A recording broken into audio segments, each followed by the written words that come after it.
প্রিয় দর্শক, আসসালামু আলাইকুম। অত্যন্ত একটি খুশির খবর নিয়ে আজকে আপনাদের মাঝে হাজির হয়েছি। আপনারা জানেন, আমাদের সাবেক প্রধানমন্ত্রী শেখ হাসিনা অতি শীঘ্রই বাংলাদেশে ফিরে আসছেন। বিএনপি সরকারের আমলে তারাও কিন্তু একটা অনুরোধ বার্তা পাঠিয়েছেন কলকাতায়।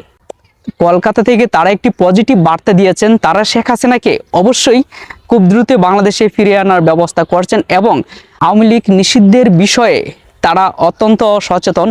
বাংলাদেশ হাইকমান্ডের সাথে রীতিমতো যোগাযোগ করে যাচ্ছেন এবং আওয়ামী লীগের যে নিষিদ্ধের বিষয়টা নিয়েও কিন্তু আলোচনা করা হয়েছে। সেই বিষয়টাও ভারত খতিয়ে দেখবে এবং শেখ হাসিনার বিচার প্রক্রিয়া সেটা কিভাবে হবে, কতটুকু হবে এবং তার রায় কি খালাস হবে, কসুর খালাস হবেন কিনা, সেই বিষয়টা নিশ্চিত করে তারপর শেখ হাসিনাকে বাংলাদেশে প্রত্যাবর্তন করার সুপারিশ যেটা দিয়েছে, এটা কিন্তু তারা মঞ্জুর করবে যদি শেখ হাসিনার বিচার কার্যক্রম কতটুকু হবে এবং তিনি কিভাবে বেকসুর খালাস পাবেন, নির্দোষ প্রমাণিত হবেন, সেই বিষয়টাকে, সেই প্রক্রিয়াটা নিশ্চিত করে তারপরে শেখ হাসিনা বাংলাদেশে ফিরে আসবেন।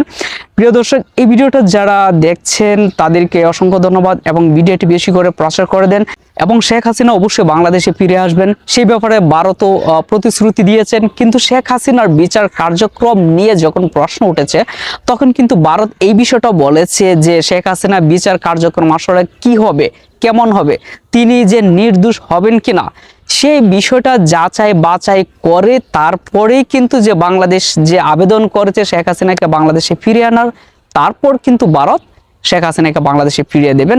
অবশ্যই আমরা আবার নতুন করে শেখ হাসিনাকে ফিরে পেতে চাই এবং শেখ হাসিনা অবশ্যই বাংলাদেশে ফিরে আসবে এবং বাংলাদেশে নতুন এক রাজনীতির অধ্যায়ের সূচনা করবে বলে আমরা আশা করি। নিত্য নতুন ভিডিও পেতে আমাদের চ্যানেলটি সাবস্ক্রাইব করবেন অবশ্যই। প্রিয় দর্শক, আল্লাহ হাফেজ।